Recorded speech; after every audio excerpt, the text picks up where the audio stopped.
Apologies about the delay. Last day of the summer holiday, so I had to quickly run out to the shops. I've made these boys wait 10 minutes extra. Honestly. 18.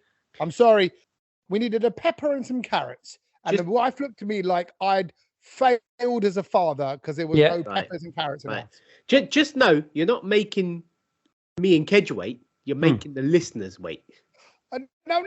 Well, are we? Oh, it's not live radio. It's not live radio. So... You can get away with it. Sorry, I can't use that excuse. We're not on the radio anymore. We're not on the radio. Exactly. Sorry, I forgot. And if there's one thing you realise is the listeners can bloody wait. They'll have to wait 1 week for these podcasts. Kedge makes them wait 2 weeks for a podcast sometimes. Whoa! You need to be refreshed, recharged, give you another semester of high intensity Kedge. It's not easy to maintain at that level. What? Trying to be in Kedge? It's hard work. It's hard work. You know what I mean? Mate, I think we need a 2 week break after we've been from Kedge. Yeah, let alone him. Amazon Prime are on the phone. They said, Kedge, can we do a documentary? Follow the warts and all, how hard it is to be in Kedge. Yeah. It'd be like a true life story. Like you don't realize. I tell you, on that note, what I saw advertised, the Ricky Hatton one. That looks good. Yeah. Oh yeah, the Ricky Hatton one. To end this way. Yeah. Ricky Hatton Sky documentaries. I want to see that. That's on my watch list. But we'll talk about programs later. How are you? You must, Sach. I know you're sweating. I know you got some sweaty Sachis down there. I'm not at the moment because I've literally. To be fair, I was earlier because I went out for a walk, and do you know when the weather was just so nice, the sun was hitting you in the face. I was like, I'm feeling good. I think I walked an extra hour and a half just because I just wanted to be out. An extra hour and a half. So I was like, I'm gonna go do a quick hour and come back. And then I just ended up going even further because I was like, it's just nice being outdoors. Because I'm telling you what, summer was a bit poor, wasn't it, this year? Like, it has been. I think this is probably the best spell we've had so far. And that's quite sad, seeing as we're in September. Agreed.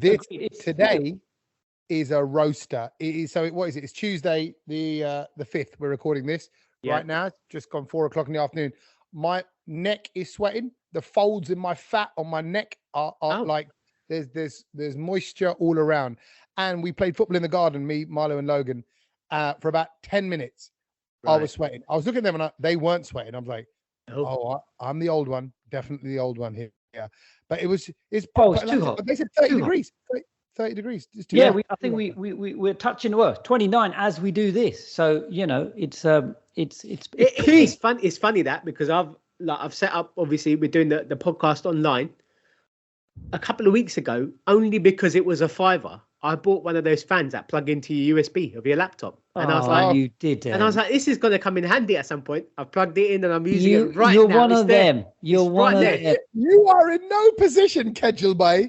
You are in no position to question. Exactly. Why would you do that? They're rubbish. No. But King of Useful, that's just. Kedge, you do buy. I bet you've got that other portable one as well that everyone's carrying as well. That massive. No, I haven't got that. I've got two of them. I've got two of those. Oh, really? No. Do you know the reason why I bought this? And I was like, this is actually good if I was going out to DJ somewhere and it's hot and you just need to plug it into your laptop. Has it got a little fancy stand as well? No, it's got its own. Look, I'm going to show you. Look, it's got its own stand. This guy. Look at it. It's just there on the toe. You can tilt it and stuff. It's good. That is something that like the owner of the local steel company in the village in Gujarat would have on the side of his computer plugged in as he's sitting there picking his toes and answering a phone call. No, he's picking his toes and he's giving people their wages. Yeah, he's giving their wages. They're going, Bhai sab, paise mil sakte? Like this week. Yeah. Boys, all I'm saying is that whoever made this probably thought, those people in the UK, they're going to have a wicked summer. People will be buying this for 25, 30 quid. Bruv, it went down to a £5. I bought it because it was a £5. Okay. How long? You paid £5 for that fan. £5. How long do you really expect it to last? It's not going to be. He won't know where it is next year. No, I'll tell you what. This is week. No, I'm telling you. I mean, it's already. I know where it is because it lives in my rucksack that I go out DJing with. So it's in there. Well, it's keeping your sack cool in more ways than one. If anyone sees Sach DJing, just nick that fan, break it, smash it, whatever. Why didn't nick the fan? It was a £5. Definitely. If you see Sach, just nick it. Just grab the fan and run. Yeah. Run. I'm just saying, if you nick the fan, then my whole laptop's going with it, and then there's gonna be some trouble. Okay. There's gonna be trouble. Unplug it. Unplug it. Like just do a casual one. Just slide your hand around the computer. Unplug it. If you drop his laptop, then Ked told you to do it, and Ked, you owe him a laptop, which is a bit more than a $5. But I'm saying somebody, right? Some guy, girl, person thought, you know what? I'm gonna make fans that plug into a USB port, because not a new idea. It's been going around for ages. People have been plugging all sorts into USB things and little games that you can plug into your laptop. You can play little basketball, little tennis, whatever it is. All these other little chargers, devices, whatever. So someone's done it and thought, let's make it. If they're making it and they can sell it for a $5, bruv, it's costing 20p to make. Of course it is. Of course it is. And Sach is going to be the guy who also buys that stupid thing that you wear around your neck that blows air as well. That's going to be the neck. He's going to have headphones on his head, and then he's going to have this around his neck. I saw someone with that today when I was out, and I thought, you look like a Wally. It blows air around your neck. So imagine you're wearing headphones, but you're wearing them there. Round your neck. Literally wear around your neck. Where the earmuffs are, they're just two fans giving you air on your... You got a sweaty neck, you said. Yeah, I have. But that's what I was trying to work out. But if it's around your neck, it's going to blow up and cool your chin, or blow down and cool your chest. Which one is it doing? It blows up. It blows up. It blows up. Boy, it's blowing up. It's blowing up. Blowing up. What? Yeah. Okay, good. No, okay, excellent. Well, there you go. Well, ice cream. Kedge, have you still got any ice cream? I always think of you when I was thinking about an ice cream today. I didn't really have one because it just felt a bit sicky. But I did want a Solero if it was available in the freezer. Solero is a beauty. But what did you have you dabbled today? Have you dabbled? I haven't yet, but I will be later on. I think I've got a pot of Haagen-Dazs chocolate. The chocolate one. It's just banging. It's just guaranteed win. You got to leave that out though. You got to leave it out for a bit. The Haagen-Dazs. Leave it out, mate. Leave it out. Like if it's been in the freezer for like a month or so, Haagen-Dazs, I tell you could use that to do your foundations on an extension. It's so solid like that. Kedge said, do your foundation on your face. That too. Kedge, does it smell like ginger or garlic or coriander or No. We have a separate ice cream slot. So basically, all the ice creams get lumped in that. Yeah. Would anybody like to have a look at Kedge's ice cream slot? You'd only find Mr. Freeze there. You can stick your freaky foot in there. You can stick your twister the rocket in there. Yeah, they're all in there.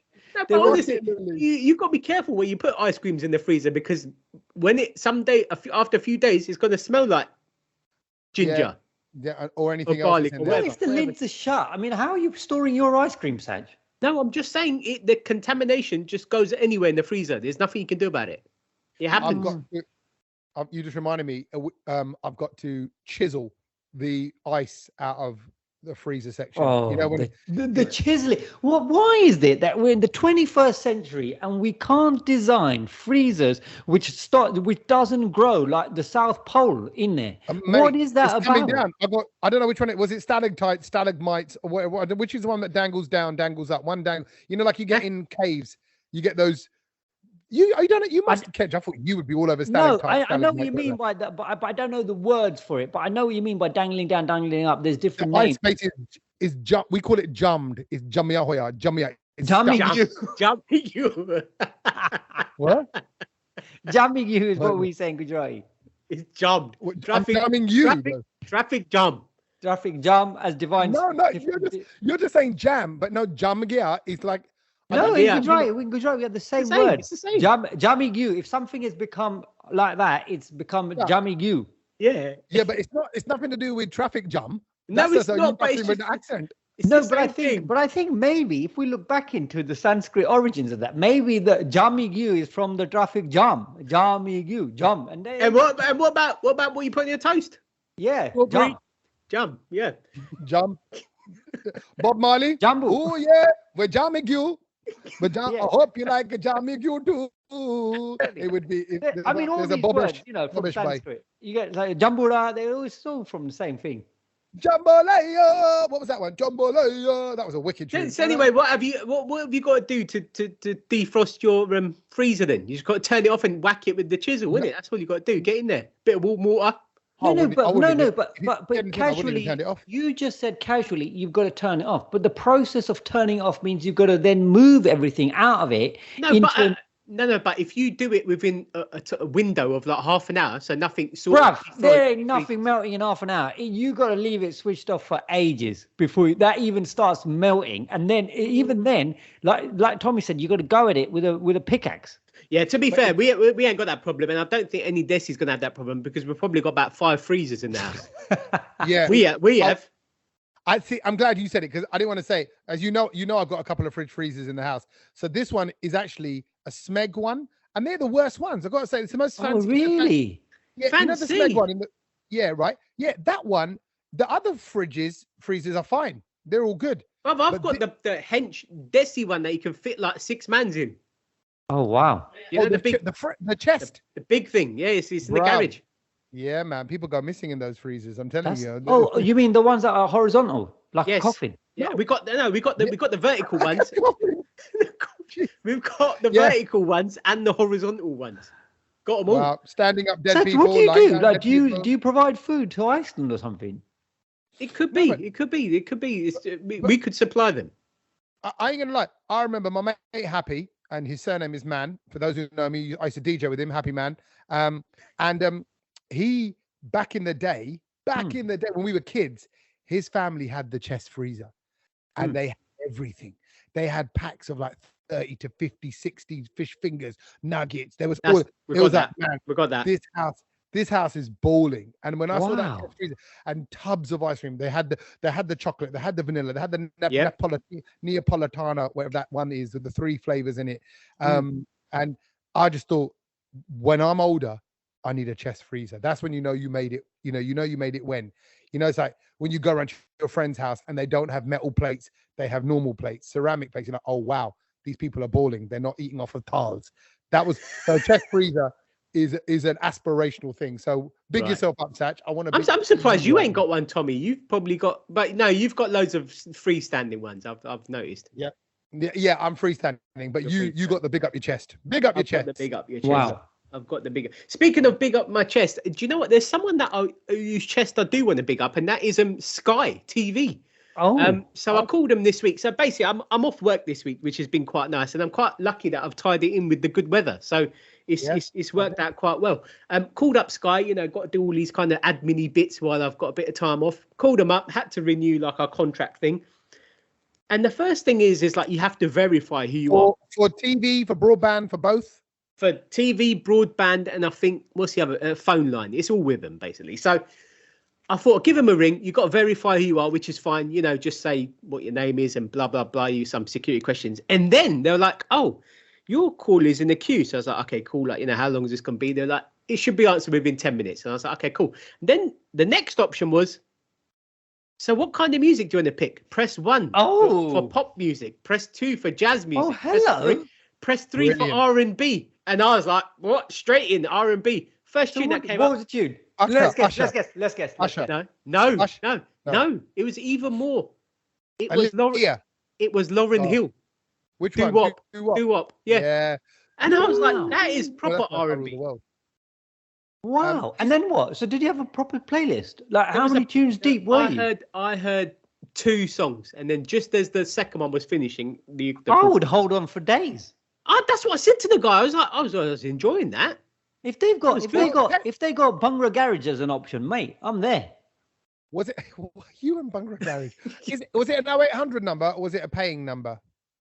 No, I think it was a free number because if you're with Sky, it's free anyway, isn't it? Right. Like, you could just plug that into your. You could plug that into your. Richard, that's cheaper than Apple Music or Spotify. So you might just bring them up, pick your playlist, away you go. But that's the thing. Forget DJ Sachi. You just want to plug that in. That's your party sorted out. But that's the thing. I don't know how it might. You never know. It might just be like a playlist of 10 songs because they picked this call up within 10 songs. So, I mean, but I was impressed because it just gave me the option to say, what do you want to listen to? And then I was thinking, maybe I'll call them back and click on another playlist to see what they're playing on that because I'd like to know what's going on. I want that job. I want the job who selects the music for that playlist. What a job. What would be good though? Then when you get through to the Sky representative, they speak in the way that fits the music policy you've just been listening to. So if it's R&B, they're all smooth and like, yo, what are you saying, Sachin? Are you looking to upgrade your package? Let me hook you up. And then if it's house music, like, hey, we're gonna have a rave inside. We're gonna give you a new box and a new controller. You know, like, it'd be great. They wouldn't have any problems with the Bollywood playlist, would they? No, I don't think they would, because the call center was actually in India. So there you go. You can speak the lingo, everything. And if you actually choose the Bollywood ones, you get like, they'll go, buddy, listen to me, okay? Don't get the package this way. Call me on my private phone. I'll hook you up. You know, you do a little private transfer. You get the dodgy. And do you know what? I think if there's one thing that's a good thing about having a call center in India, do you know what? They actually get excited when they hear your name. Obviously my name is like Sachin. They're just like they've not spoken to one of them this week. Do you know what I mean? So they're just like, and I've got to say, he was so helpful. Probably gave me Sky Movies for free. Wow. And like made my package thing cheaper. I was like, yeah, result. It was just really friendly. Can I, talking of Sky, I just want to say that their telly, Sky Glass, it's so rubbish, honestly. Yeah, it's rubbish. I don't know if anyone's thought about it. So basically, Sky. Is it an actual TV? Is it? What do you mean? Like it's an actual telly. It just hangs on the wall, no cables attached or anything. It all runs via what is it? Wi-Fi. Yeah, Wi-Fi. That's it. It's all Wi-Fi connected, and it honestly, I had my first experience of it this weekend. It's terrible. It's funny that he tried to sell it to me. He tried to sell it to me over the phone, and I was like, "Nah, mate, my telly's better than that. I don't want that." Why is it terrible? It's just really bad. It's like not user friendly at all. It's not you. Oh my God, Sach, user friendly. I just want to watch BBC One. I couldn't even do that. I mean, it's just like, how do I just watch BBC One? And then it always starts the program from the start, and it's just. Yeah, my friends got it, and I was like, this is a bit frass. And also, if your Wi-Fi is terrible, that's it. The TV don't work. Over. Yeah, game over. You know what? It's quite thick. And I'll be honest with you. They've tried to make it like it's their Apple moment. Do you know what I mean? They're going to revolutionize telly. But what they should have done is they should have gone to Samsung or someone who already makes tellies. Do you see what I mean? Like the key rule in business, you know, and this is now me just sort of showing off because obviously I was hanging out with Stephen Bartlett. Google here. Yeah, CEO of Kedge's Diary. Because as I said, let me just get my notepad. and write this down. Yeah, write this down. This is after speaking to Mr. Bartlett himself. But the first thing you've got to do is, if you're trying to go into a business, right, which basically other people are killing and dominating, there's no point in you trying to invent your own thing because you haven't got all those years of experience and trial and error of making this product, which other people have, and they're so good at it. So therefore, you need to jump on that bandwagon, try and do a collabo and go, right, because imagine if they had done the collabo, Samsung Sky. Stop calling it that. I let it go first time. I can't let collabo go twice. Collabo is a universal word, bro. Isn't that a singer? Is that like a Pakistani, or is it Gulabo? Is that someone else? No, that's the name of a Bollywood song. Gulabo and Kolaba is the place in Bombay. Oh, okay, fine. But you know what? It's terrible. Sorry, just terrible. Objection, Your Honor, objection, because I do think Sky have a little bit of experience with technology, with TV, but I will say it's Amstrad that make the remote controls. You know, Alan Sugar's company has always made the remote controls all over all those years and way back in the day as well. So I'm not sure, and I don't think Sky make their own Sky boxes. That's probably made by somebody else. So you're right. Why should they be making tellies as well? But then, it's weird. Like they needed the company that they already spent thousands and millions of pounds into making a telly. And then you just go, right, here's our software, whack it in. Maybe anything called Glass is jinxed. Google Glass failed. Sky Glass flop. Auto Glass is doing all right. Yeah. Did they come around and fix your crack? Yeah. He talks out of his glass. Glass hole. So anyway, from Kidge saying that, you know, the Sky Glass thing is a waste of time. And I agree with him. I do think it's a waste of time. There's something else that I came across this week and I thought, this is the first time I've ever done this. And I've got to say, I think it's changed my life. Oh, yeah. Honestly, I think it's changed my life. So the other day, I had to put the bins out. And, you know, I had like the bin bag in my hand. And I was like, I need to get my trainers on now. No. Straight, barefoot, Sach, barefoot. I'm not going out barefoot. That is disgusting. I ran after the bin man barefoot today, 500 yards. Yeah, running after the bin man means you had to catch him, and that's fair enough. You did it Yeah, like a bug. no. Yeah, I, no. you know why? Because I forgot to put the bin out, and I had to lug that and run barefoot. So anyway, I had to put the bin out, and I was like, it's not going to happen. I've got something in both hands, bin bag in one, got something else in the other hand. And I was just like, I just need to put some shoes on. So anyway, got to the door. I was like, my trainers are not going to go on because you need a little a wiggle to get them on. Yeah. My dad's Crocs were there. Yeah. All right. You didn't. What do you mean? It's the first time I've ever put my foot in a Croc. What color? We need to picture this. What color? They're navy blue. Like you can't really see them. They're just normal. No, Crocs. you can see them. We don't matter what color. They never. Anyway, they were there, and I was like, "Shall I do it?" Anyway. Are your dad's feet bigger than yours? This is important. No, we've actually got the same shoe size. Fine. So because I'm thinking about the slottage. Because if your hands are busy, yes, no, it's actually funny that because me, my brother, and my dad all have the same shoe size, and then sometimes he like nicks some of my trainers. I'm like, where they gone? And it's like, bro, where's he got them from? But so anyway, and so hold on, and then again, another important question: was the strap at the back or over the top? It was at the front, so you could slip them in. It was over the top. Yeah. So anyway, slipped them in, and then took 2 steps out my porch, and I was like, "Oh my god, this is game changing stuff." What? Like, I was a massive collector of Jordan trainers. Then I've now moved on to Adidas because I think they're more comfortable. I think Yeezys are the most comfortable trainer. But a Croc, different class. Different class. I can't even be friends with you. Mate. I got 2 things. I got 2 things to say about this. I love this. Number one. Firstly, do you know that there was I must have mentioned this in the podcast before, and I don't know what film it is. You're gonna have to Google it yourself.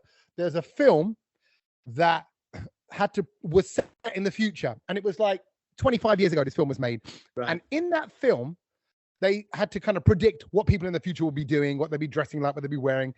And they heard about this new shoe company. And they went, oh, in the future, everybody will be wearing these shoes. That was Crocs. So this film predicted it. And they predicted that in the future, everyone's wearing Crocs because they're super comfortable. Secondly, I was getting Milo's school shoes for obviously school's starting now this week. Back. And lastminute.com, because basically the geezer's feet grow every week and a half. Of course. So, right. So I thought, leave it to the last minute. Went into Clark's, right? And I got, by the way, my sister cussed me for that. She goes, you didn't buy shoes from Clark's, did you? Why'd you buy it from Clark's? And I'm like, what's the cuss in that? I don't know. So I feel like if I miss something, a Clark's a bit dated, or a bit fuddy-duddy. But bro, I just looked around at the shoes, and for the first time in my life, I looked at the whole selection of shoes, and I thought, they look really comfortable. Oh. I didn't think they looked good. Yeah. I just looked at the leather, the stitching, the padding, the bit around the trim, and I'm like, man, that's a sign I'm getting old. And I told the woman, by the way, Amrit, who was working there, because as I walked in, she was smiling. And I went, why are you smiling? She goes, because I know who you are. Hey. But then we did get a bit of special attention. You have to take a ticket because there were so many kids, parents. You do. Yeah. He goes, look, I'll get your ticket for you. You have to wait in line. I said, by the way, who did she think you were? Bobby Friction. Yeah. I carried on. You're that catch from the Brown Load. I told her I was Bobby Friction. Then I kicked the shoe stand over on the way out. I went, whoa, rock and roll. I love new music. And I walked out. And then she and I said to her, I said, you know what? Look at those ones there. I said, they look so comfortable. Coming back to your Croc. And when I look at Crocs look so comfortable as well. But she looked at me and she went, those are old women's shoes. Those are shoes for 65, 70-year-old plus women. And I went, well, they look fantastic. I'm not having a bad word said about them. They look very comfortable. So sorry, just had to get that in about the comfort of shoes. So I can imagine, Sach, your first experience with Crocs, because walking in Crocs for the first time, it's like a stretchy, spongy, sandally cloud. Springy, an air cushion.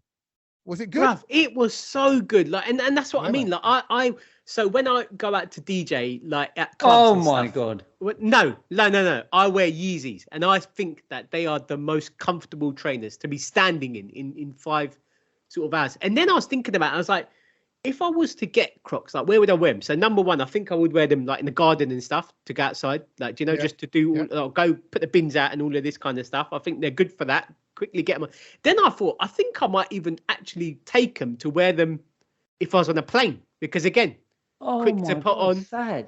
I was like, they're probably the right footwear to wear on a plane.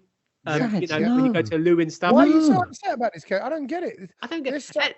And do you know what? Like, it was one of them things. I was like, they look ugly, but I think now, brother, I'm at that age, and I'm going to be 36. Oh no! Don't give up on life yet, not guys. this Don't week. give up on it, I'm please. 36 today, the day this podcast comes out.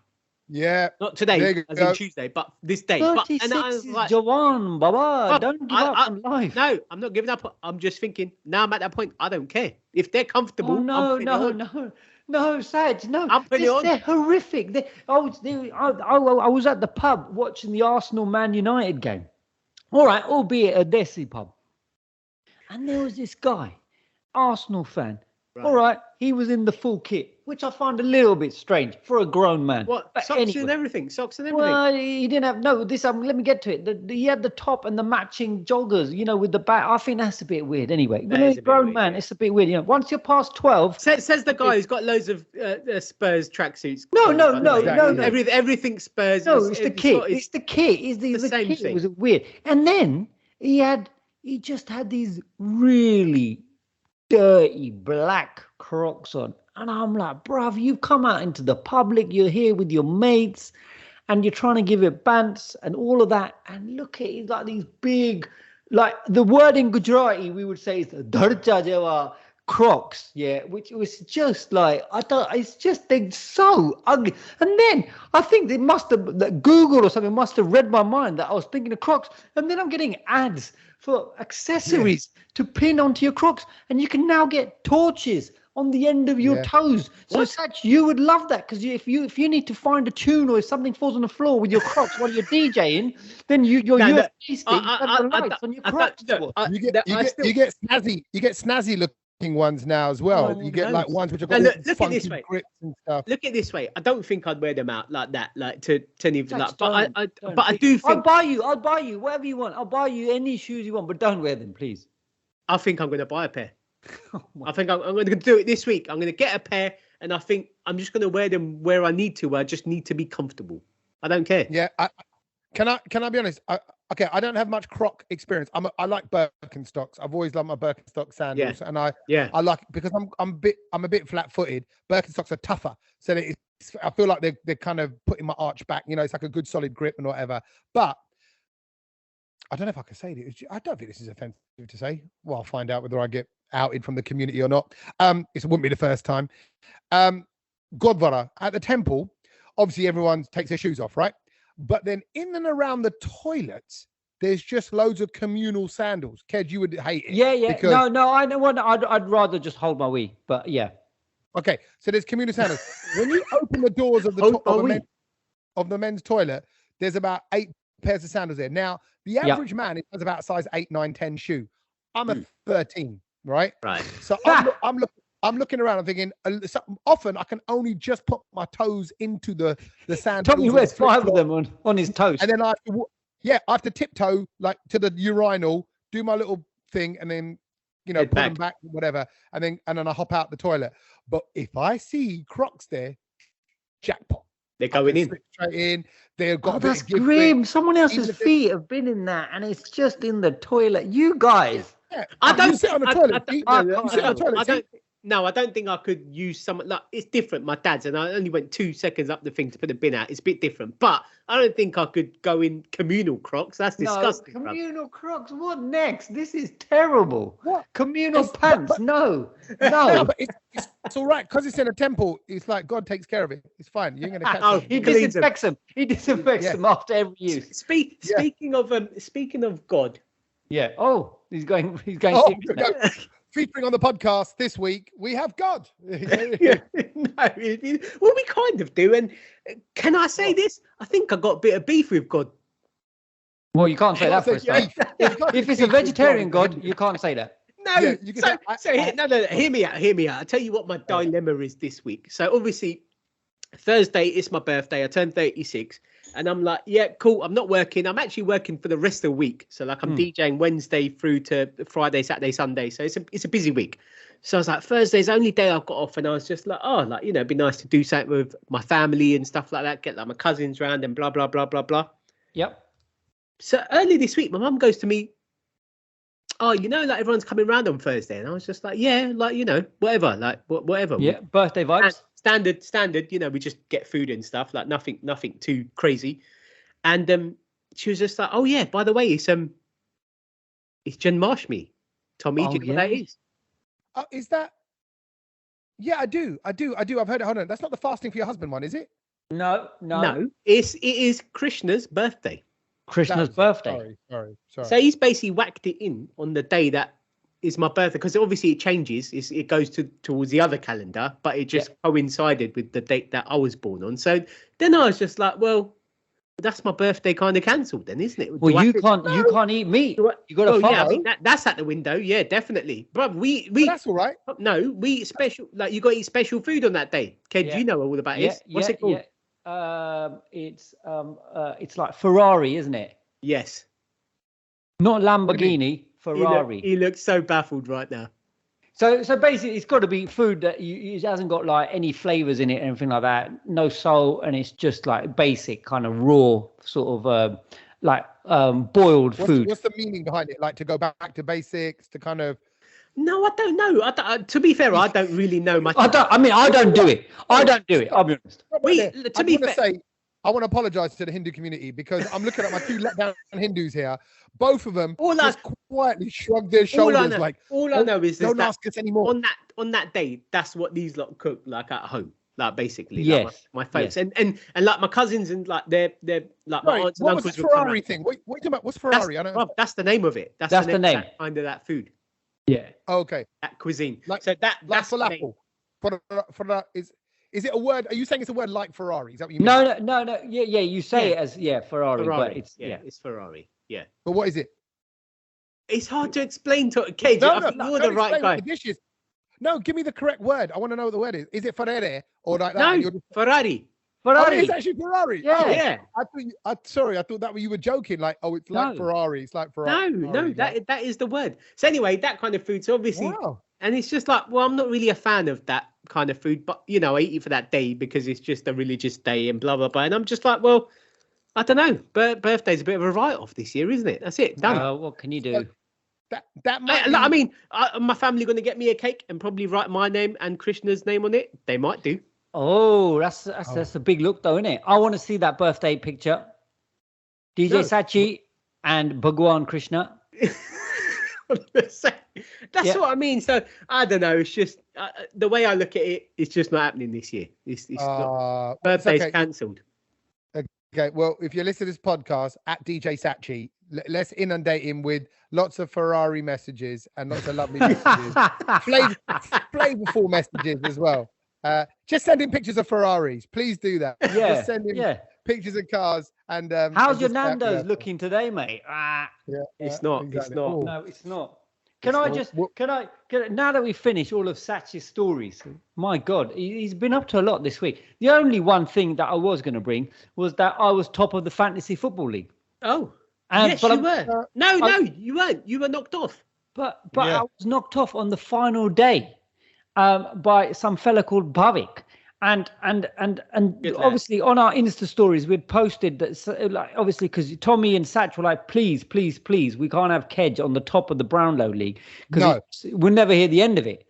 And it was like you conspired and you got the whole universe against me. And then this fella called Bhavik then ends up 1 point, one measly point ahead of me on the Brownlow League. And I'm like, my God. So we posted it on our socials saying, thank God for that. Well done, Bhavik. Right? Yeah. And read out some of these responses. What we got people saying? And everyone just like, ha, ha, ha. Just loads of people just laughing. Just absolutely enjoying that it wasn't Kedge on top. I was like, we haven't had a response like that for anything else. Yeah. But you know why, Kedge? You're just an easy to dislike person. So just take credit. Just take the credit for that. People enjoy, but there's certain people. So you're putting me in the category as Piers Morgan now. Is this what you're doing? Yeah, kind of. You know, when people they're interested to know what you're going to say, but they're also like, oh, what a dick. But then, but then they're like, oh, but what's he going to say now? But that's a good place to be. That's good. That ultimately it's engaging. And actually, I was going to refer to Tyson Fury and a few people. We're going to talk about some Netflix stuff that we're watching, but that's very much him as well in that respect. I'm not saying even that you're a villain like that, but it's more like panto villain. But also, like you'd have that person at school. I tell you what it is. You're competitive. That's what it is. And because you're competitive in a good way, like you get into it. Even all that rubbish that you do at Christmas time, making all the games up for everyone, setting the rules. You can imagine it's borderline annoying, but equally, then when you want like I'll be honest, I'm the only enjoyment I've got this week about fantasy football is I scored more points than both of you two this week. Right? Hang on. I want to talk about this because Tommy sent a message. Boys, you say what you want in a minute. Let me just state the facts. Then you can say whatever you want. You have your pitch. Week 1, I threw myself into fantasy football. I don't really care for it in the way that you boys do. Oh, he's playing up front. You need more midfielders. You need striking midfielders to score points in the middle. Oh, shut up. Grow up and get a life, right? Go smell the outdoor. Go smell the roses. Go play with people in your life. Go wear some crocs. Football. Exactly. This is one step away from the AI bakwas, right? So that aside, I thought, you know what? Let me join in with the masses. Let me join in with the simple folk. So now you're one of us. Yes, I'm stepping down. Honestly, it's like your birthday. It's like God coming down to celebrate your birthday with you. That's what's happening with fantasy football. I'm stepping down to play with let me see what these kids get up to. And the amount you're into it. And now I'm getting all these alerts every week. Oh, have you updated your team for game week 3, game week 4? Well, shut up, right? It's all so sad. But it's fine. I get it. It's a bit of fun and games. Like just joining in on the tamasha of let's say a festival or a holiday or whatever it might be. Or fancy dress. It's like fancy dress. That's what it is. It's fancy dress for my phone. You just get into it, play along for a bit, and off you go. No, I mean like you're just joining in for the sake of it, right? Right. So you're just getting into the vibe. And then I looked here, I thought, oh, by the way, week 1, I didn't really know what I was doing. Obviously, auto-selected the team because I didn't pick anything. Can I just say, you've been playing for about 10 years. No, you can't. You can't just say, Sach, thank you very much. You can't. Harry Kane was auto-selected. I didn't realize he doesn't play football anymore. Right? So that lost me a lot of points week 1. So I'm already behind you guys. What I'm saying is, this week, 96 points. Thank you very much. And now we're all in the 200s. I'm at your heels. He's back in the game. Hey, you know what? I love it. The fact that Tommy has got this excited, right? I love it because I want Tommy to be a part of it. No, I want him to be a part of it. I want him to even get past one of us and just try and hold it there for a bit. This is a one-off. This is a one-off.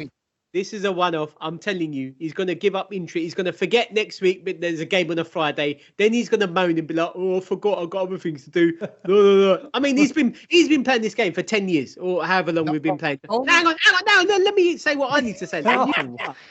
So he's been playing this since we've been on the radio, and always been rubbish. I know what this guy's track record is all about because, again, as I said, he'll go. And do you know what? The worst part of all of this is, he sent us a message in our group this week, and he gave it a big, and he sent a screenshot, and he goes, "I'm just going to leave this here." Yeah. Do you know what he left there? He left. There's a league with me, you, and Tommy in it. 3 of us. Yeah. He's at the bottom. Yeah. Of course I'm at the bottom. But the points that week. No, but I'm trying to work out what you were leaving here. 96 points, bro. Versus your 63, whatever you got, right? I mean, I just want to give him credit for just trying to get involved in the bands. With 96 points, you got to wave it. You got to get it out on the table. It's fine. Yeah. He can have it for that 1 week. But can I also say, I didn't really know what I was doing. Of course, I just triple. Of course he doesn't. Of course he doesn't. In Haaland. I triple captain Haaland. When I opened the app and I saw 60 points next to Haaland's name, Sachi, right? I'm telling you the truth here. It made me very excited. Exactly. And that's what it's about. It's like the lottery. It's just like the lottery. I suckered into it. Yeah, I absolutely hook, line, center, fell for it. and it is quite good fun. And now and by the way, I was going to say, the only reason I knew there was a Friday game on last week is because West Ham were playing on Friday night. So obviously, he would have muffed it anyway. If I would have lost that one as well. Yeah, I would have messed up. So now that you just mentioned it, I'm now like must change my team. I just put a reminder in my calendar for Thursday. So I'm like, okay. There's no matches this weekend. Don't worry. No, don't Kedge, don't tell him anything. He's a master now. Leave him to it. Why is there no matches this week now? What's going on? Kedge, don't say nothing. Okay. Oops. Is it international? It's all right. It's all right. It's all right. But and also on the weekend, I just want to say I was out a day trip to Great Yarmouth. I haven't been there in a while. Where's Great Yarmouth? I always get mixed up. Is that up north? Norfolk, yeah. Norfolk, yeah. Past That's lovely, isn't it? I've heard loads of it's beautiful there. Yeah. Beautiful there. Had to make my way towards Pleasure Beach because it's brilliant. And did it pleasure you? It gave me so much pleasure to go on the rides in pleasure in the pajamas. Did it give you pleasure, or when you're on the beach, do you just pleasure yourself? No. The Pleasure Beach absolutely served, and the rides, the food, the drinks, it was brilliant. And it was just like the only thing I thought was, and we were so funny because everyone started noticing. It was like we were the only Desis there. And it's like you forget that there are places in England where, you sort of forget. But like, my God, like it was just us. And everyone just kind of looks and you think, oh, my God, are we abroad? What's going on here? It's just, but, we're kind of used to it. I've been there. But did you rock up 20 brown people deep? Like, yes. Of course he did. And despite the hot weather, did everybody have coats on and you pulled out all your gumballs and blankets? No, because I think we were all, there's a lot of key weathermen in the family, and so everyone's obviously sort of distributing the information as per on the WhatsApp group. So you've got about 16 messages about the weather conditions, weather, temperature, pressure, everything, pollen count. It's all there. Everyone's got. And what did you take food wise? Was it tepla and all of that kind of stuff? Because there was the initial tepla. I can imagine you went to Great Yarmouth, you stunk it out, and now they hate you. It's tradition. The first meal, obviously, of a local sort of UK staycation is always the tepla shak and chas, and it's just banging. Everyone gets around the table together. You open up the foil. You quickly just heat up the potato curry, and it's just I don't know. You can't. It's just joy. You didn't take no dal to Yarmouth? You didn't have marmot to Yarmouth? No, we don't do dal. You just need tepla and potato shark. That's it, and a couple of chilies. Yeah, you're right. That's it. You're on your way. Bob, you don't need it. No, I'm not going to get sucked in. Can I ask you, because it's slightly connected to this, because I went to a very Essex park. I tell you what, it's called King George Park. It's amazing. Yeah, it's got like a sprinkler water area with like loads of water, really things like popping out the ground, so the kids were just running around in that. It's got a soft play area. It's got crazy golf. It had it just loads going on. A wicked food area, loads of nice toasty sandwiches, baguettes, jacket potatoes, all that kind of. So it's an awesome park out in Essex, sort of like Billericay sort of way. Nice.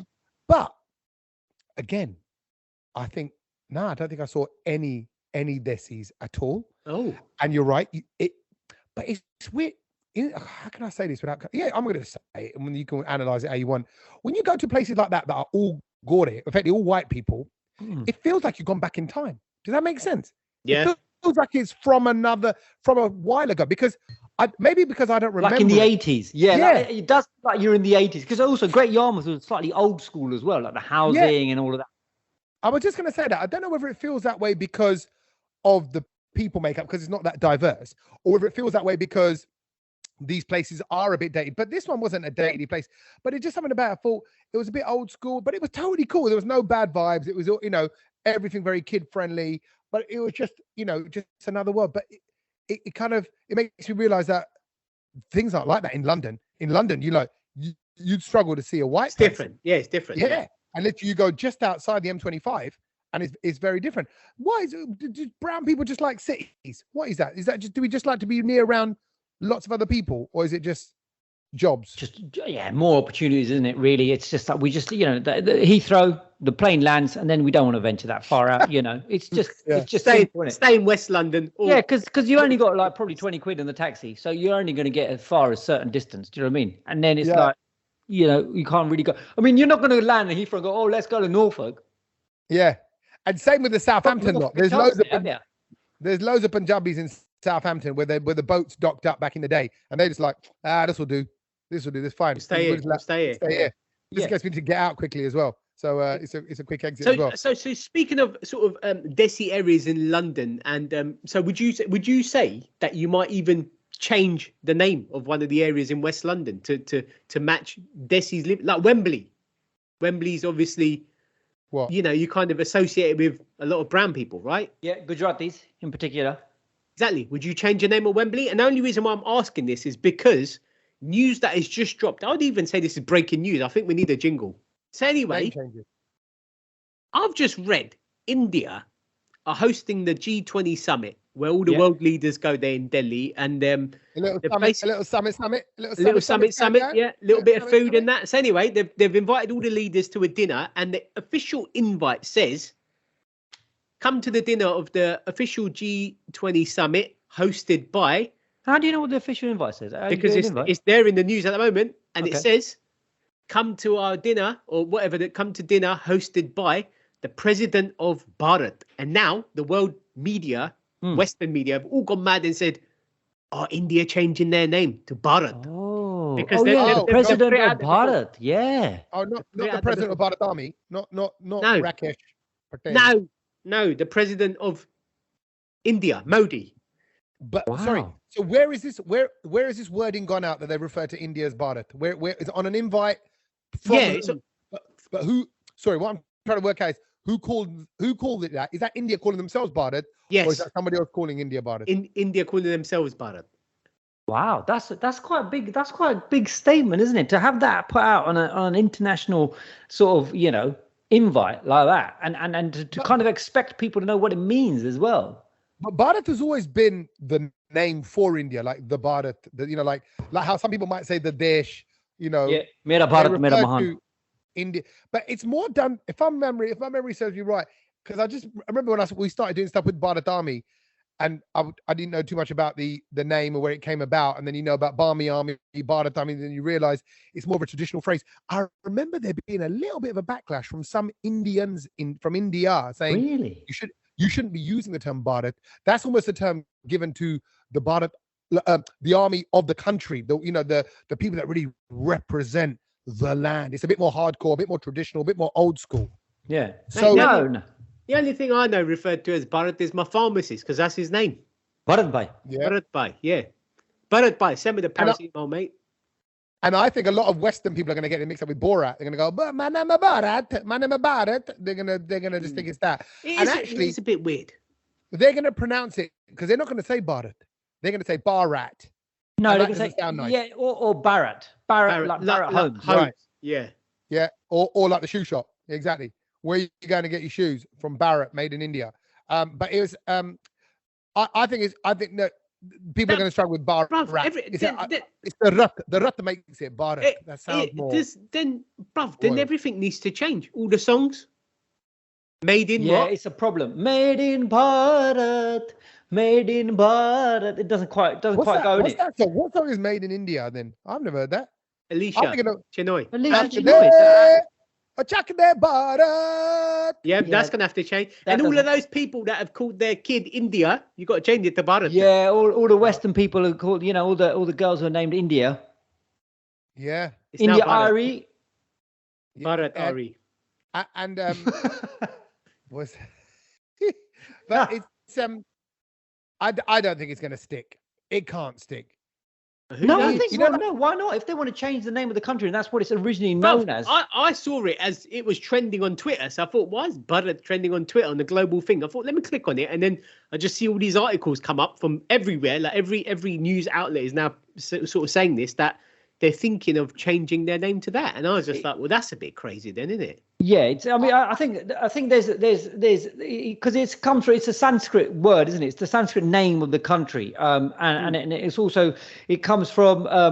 So in the Mahabharata, Indians believed that the Indian race, they're all descendants of King Bharat. Then this is a mythical sort of figure that Indians claim started the Indian race. So, there's all these connections to it as well. And, it's going to take a while, isn't it? It's going to take a while to change over. But then everyone just gets used to it. It's just a matter of time. You're right. They did it with Mumbai Bombay thing. Yeah. But I don't. Well, I even closer to home. You change your name. Bro, mine was changed from day one. I didn't change it. They call me. Well, no, I think it's about time you bring your Sanskrit name back as well. I think it's, the state of Navraj. It's about time. I did claim your identity. It's all about that's what people are doing nowadays, isn't it? Exactly. Be your true self, Tommy. Officially, it's going to be called Navraj's Brownlow. That's you can appear on someone really important's podcast and bang on about how you've changed your name to Navraj, and then you've become your true self now, and that you're like the real you, and you've discovered you, and you went through a lot of lows. This is why are you not on a proper podcast? This is we could get a lot of good press out of this, Tommy. Yeah, absolutely. No way. I just thought. You know why? I just suddenly thought. I'll tell you what I thought of is someone just shouting my name, going Nav. That feels so weird. Who the hell is that?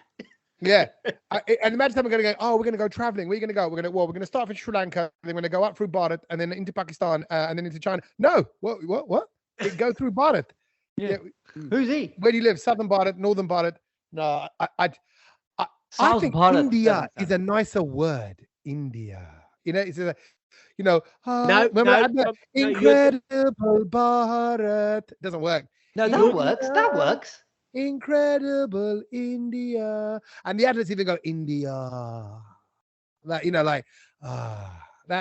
it doesn't work with Bharat. It works in that song from Judua, East or West.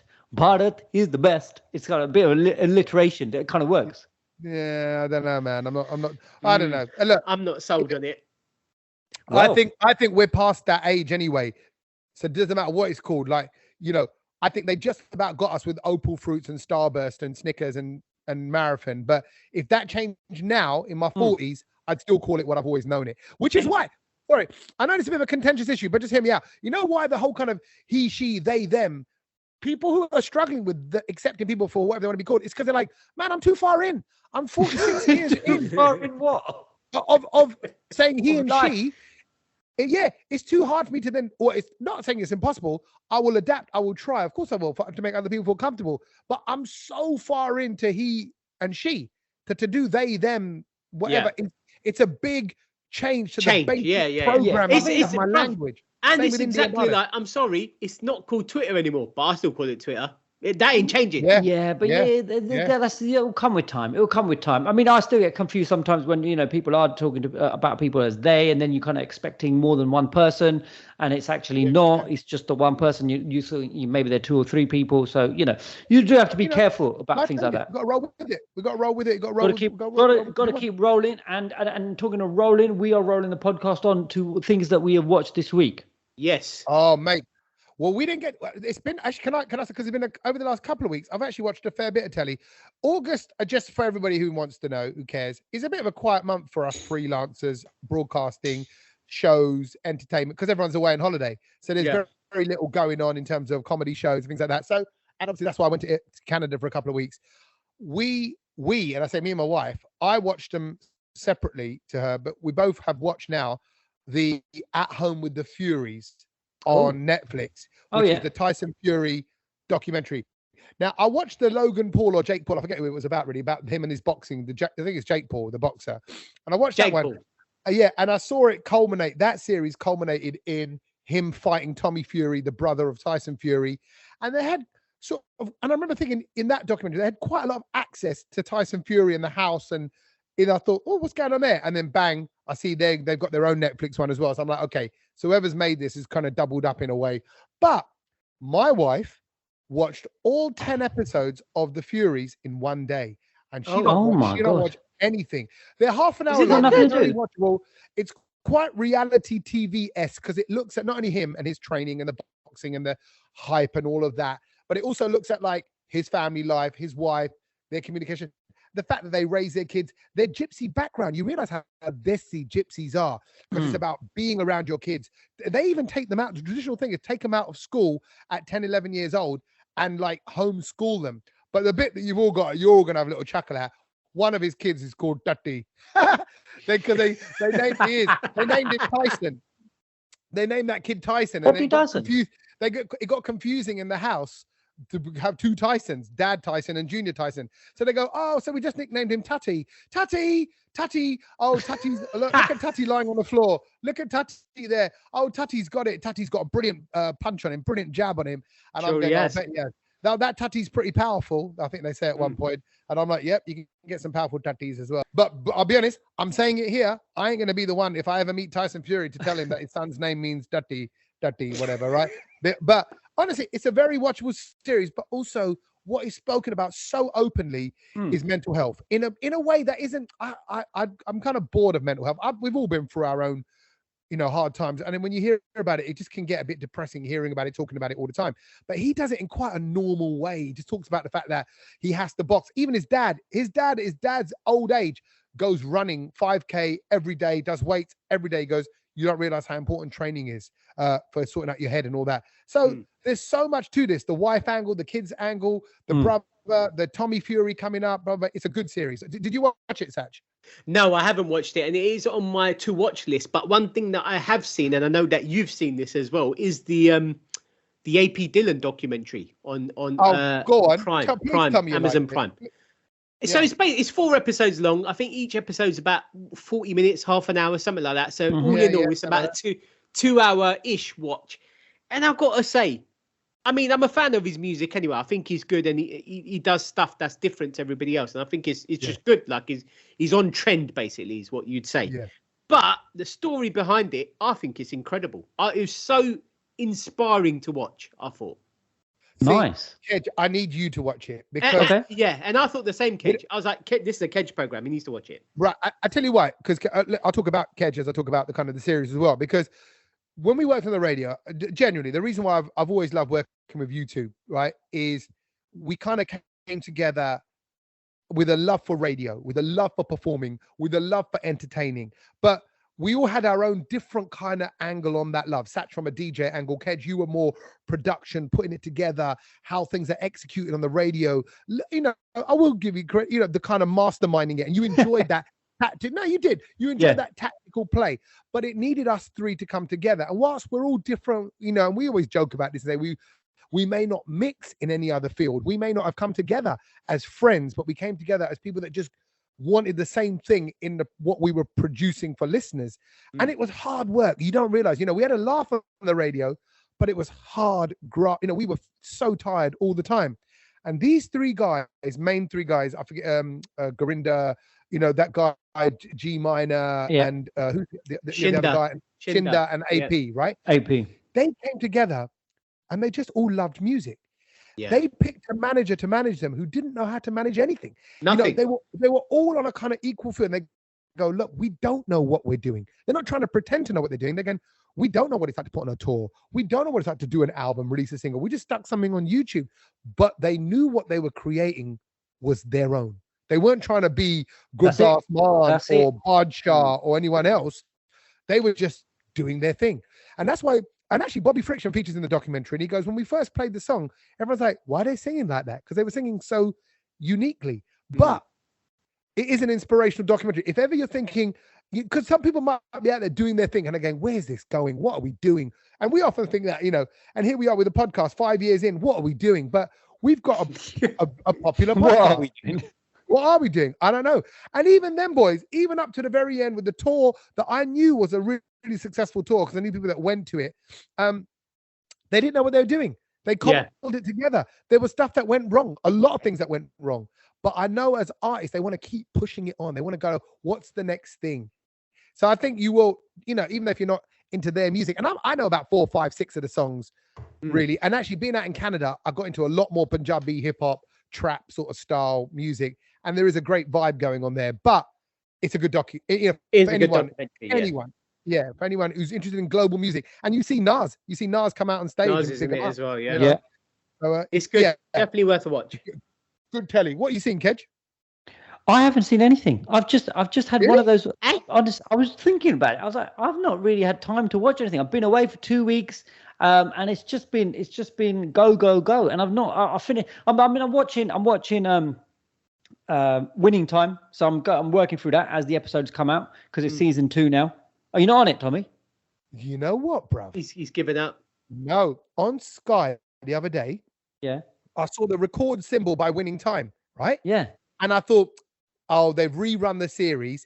It's still in my Skybox memory to record the series. So it's been recorded, so it's there. But I just presume, I didn't even look at it. I thought, nah, because I haven't seen no adverts for the new series. Winning Time, if you don't know, is a series about the Los Angeles Lakers. It's brilliant. Kedge and I were all over it. Did you ever watch it in the end, Sach? No. Sach got bored, isn't it, in the first 30 seconds because he goes, he doesn't want to watch a program that looks like it's filmed in the 80s. Yeah. No chance. It's stylized. It's stylized to look like. I don't care. I've got a UHD TV. Make it look good. Nah, bruv. It's good. Just like saying, I've got this wicked TV. I'm going to watch it in black and white. Why would I do that? Nah, it's not. It's Same not. thing. It's not like that. I'm trying to think of what it's like. It's what it's like. No, it's just really well shot so that it takes you into that era of the 80s. Yeah, and only so that, the filters and then all of that. Yeah. It's the coloring of it is very clever as well. And what I like, obviously, I love basketball. And I love that era of Magic Johnson and Michael Jordans and all that kind of stuff that was going on. But what was so cool about this is you see, again, a man and his dream. That's what it's about. It's about the man who created the LA Lakers, the man who brought cheerleaders to basketball and to sport in general. He wanted it to feel like Vegas. He changed the face of sport. Nice. AP Dillon, those guys changed the face of Desi music all around the world. Tyson Fury has changed the face of mental health and boxing all around the world. These are good, inspirational people. So, seeing as, Ked, you haven't watched anything this week, what have you learned? The thing I've learned is brilliant, actually. Do you remember when you were back at school? And this is a school-related thing because obviously it's back to school this week. And I thought, you know what? Everyone's going to remember this. You know, on your exercise books, maybe you've seen it on toilet walls, but it was a lot of doodling that used to happen on your books and pencil case and stuff. And everyone used to draw that S with the 14 lines. You know, you just start with 3 lines and you connect them. Them all up, yeah. Why did we all do that? What was that? What is that S? Where does it come from? The universal S. Oh, is it like? Sorry, I got it clear in my head.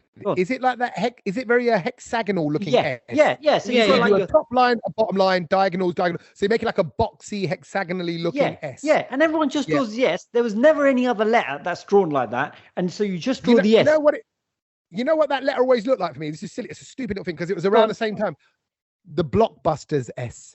You know how in Blockbusters? Yeah. I know you mean. Yeah, a little bit. So it's like, basically, I found out, and I did a bit of research, and so it was not me who did all the heavy lifting. It was a fella, a Swedish YouTuber whose name is David Wangstedt, and he has done a massive bit of research into what's David's Wang? David Wangstedt. Oh, Wang. Okay. Wangstedt. Yeah, and he's basically trying to figure out where does this symbol come from, because there were a lot of false leads and everything like that. People trying to claim it from different parts of the world, from Wisconsin to Germany to South Africa, Japan. A lot of people say that. Do you remember Stussy, the brand Stussy, US clothing brand Stussy? That it would maybe belong to them. No, they actually came back and said it wasn't them. Some people said maybe it was from the origins of the Suzuki logo. It wasn't them. It wasn't that either, right? It goes even further back. And so what they're trying to say, that it's basically, it turns out that it's older than 1958. This S that we've all been drawing. And so David Wangstedt, he's sifted through so many comments and literature and all of this to try and find where it came from. Guess what? Where did it come from? India. Yes. What? Bharat. The oldest use of this is from 1890. God. That it was from. This better be good, Kedge. I'll be honest. And that use was. It was just used as the universal S. It was an image from Mechanical Graphics by Frederick. Kedge, this is. No, what do you mean? No, this is important. Wilson taught geometry at Princeton University, and apparently he taught his students this little neat trick to draw the symmetrical S, and that is the birth of this. Now that's the knowledge that you need to share. We have been doing this podcast. That is the most boringest things I've learned. I think it's incredible. I've heard in my life, bruv. That went on so long. That went on so long. Milo's married. He's got 3 kids. I tell you, he's my kids. The only thing I was laughing at was his surname, because it sounds like that 50 Cent song. You say you're a gangster. That's exactly right. Yeah. Because he started off, he said Wangstedt, and then he changed to Wangstar. He's just changing it as he's going along. Bunga, Junga, Dunga. He's going to keep changing as he goes along. That is good pub quiz ammo. I'm sorry. No, it's not. Oh, so did you know the history of that S? Yeah, what is it? Oh, a teacher talked to the kids. 1890, Mr. David Wangstedt. Jesus, that's incredible. Yeah. I think he should have stuck to the syllabus that he was given by the head of the school rather than making up his own teaching practices. Sach, have you got a good one? Because I think I've got the best one. I actually do think I've got a good one. It's about so this today while I was out on my 2-hour walk, I was listening to the Joe Rogan podcast with Hulk Hogan on it, and I thought, I need to listen to that. I need to listen to that. I've been seeing so many Hulk Hogan videos. It is so good, by the way. The whole podcast is really good. But there was one thing that he said in it which blew my mind, and I was just like, "This is nuts," because I thought he would have got a load more money for this. He was in Rocky 3, obviously, if you remember Rocky 3. Yeah, he was. Oh, yeah. He must have done a little cameo where he's literally just fighting in the ring. I think the scene's not even 5 minutes, something like that. So anyway, randomly, he's working for the WWF, which is what it was called then. He keeps getting these notes, like the Western Union sort of notes, come over from Sylvester Stallone. And he's just like, nah, why would this is a joke? Someone's playing a prank with me, you know, like in the locker. What does that mean? What does Western Union? What does that mean? Western like payment? It's like a telegram. That's how they send a message, isn't it? It's just they didn't really have phones and mobiles to get hold of people there, so they'd write to them. They'd write to their workplace and say, "Can you pass this note on to XYZ?" So anyway, he must have got these letters a few times, and he's like, "No, Sylvester Stallone. Why is he getting?" So anyway, Sly wanted him for the film. Went over there to meet him wherever they were to meet up, and got into a ring, and they're filming this scene about how they wanted the scene to look and all of this kind of stuff. And Sly basically at the end of it goes, "Cool, I want you for the film." And Hulk Hogan was like, "Okay, cool," but he didn't even think about a fee or anything. And he goes, Sylvester Stallone goes, "I'll pay you 10 grand to be in the film." Yeah. And Hulk Hogan was like, he was kind of thinking about it, and he goes, "No, I want 15. Oh. And then Sylvester Stallone goes, "I'll give you 14. And that was it. Deal done. And he's in the for $14,000. That's brilliant. Well, hold on. What year is that, though? 82. So that, I would say that's like about 100 grand now, then. I don't know. Is it? Yeah. 82. You think about what you can buy a house for in 82. Yeah, I think it's. Yeah, I think Tommy's right. I mean, it's quite a decent sum. It's but now it doesn't feel like a decent sum. And then after that, while I stopped, I was just looking at other cameos in films and stuff. So like, I think the latest one was what's that geezer? Bill Murray came back in the latest Ghostbusters, and he must have been in it for 5 minutes. He made something like 400 grand or something. Wow. And I was like, that puts that into perspective. But Bill Murray's an absolute ledge. But actually, you're right. It may be in the 82. But again, when you hear about the shoe deals that they do in those Nike documentaries, and doing Magic Johnson, I saw a clip, and they said if Magic Johnson had done a stock options on trainers that he was offered back then, because obviously Jordan took the stock option, as we famously know. Not many other players did at that time. And he went with quite a company, Nike. Magic Johnson, it would have been something like he would have earned an extra 6 billion quid. Wow. In his career. And he said no. What? And he said no to the stock options because he goes, and he says himself, he goes, we're not from money. We're not from money. He goes, so if someone offers you £100,000 or whatever it was. Yeah, I'm taking it. Back then in the 80s, that's a lot of money. And just very quickly to finish off that story, basically, he was in a contract with the WWE, and he said, "Right, I'm going off to film this. I'm going to miss one of the shows." They said, "Well, don't come back. We don't want you." So he took the gamble. He goes, "All right, fine. I'm just going to go do this film and then bugger off to Japan or something to wrestle." And then eventually got so big, the film came out. It was such a big scene. They got him back into wrestling because he was too big. Man, look at that. Love it. Good one. Mad. All right. Okay. So yours is about the wanksters and the Hulksters. Mine is about a real thing I've learned that applies to everyone and their daily life.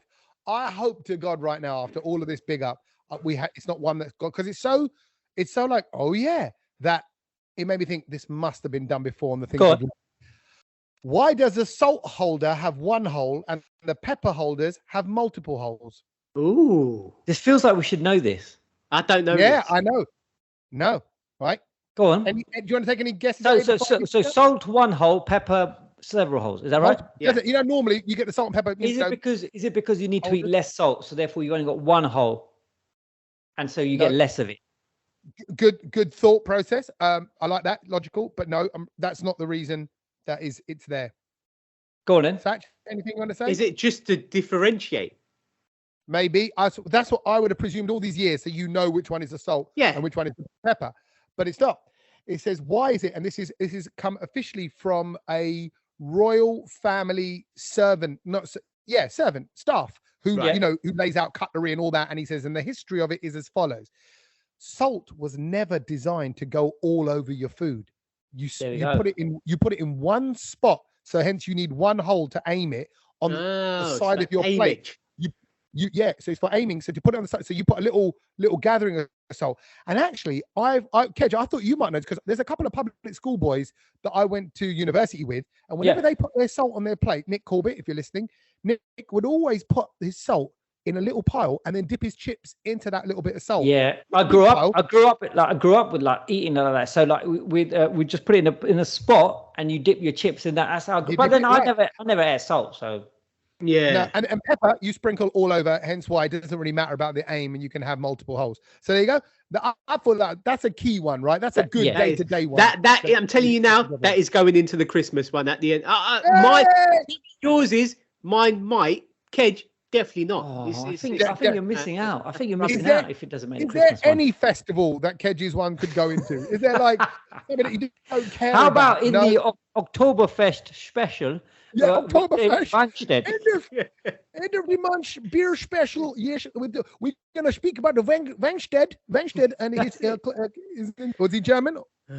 He sounds like German. He was Austrian German, yeah. And very quickly, before we do go, all of those things we learned were two of the three were good. But Kedge picks. To be fair, I think this is the second one in a row. Kedge, yours is. No. I swear, last week or the week before it was pretty pants as well. Remember, Tommy? The last week's one, I admit, it was. It was just like love, live, laugh, or something like that. That's all it was. He had a statement which was rubbish. But anyway, something that we mentioned on last week's podcast, and we should talk about it. But, because you can win this, is the very two final tickets to our live podcast. Yes. Yeah, on the 16th of September, King's Place, King's Cross. Keep an eye out on our Instagram and you will find out it's going to be literally fastest fingers, baby. Two tickets. And I tell you what, they are the last two. So, we had the full sale went out, all gone. Then we had a little few left over a couple of weeks ago.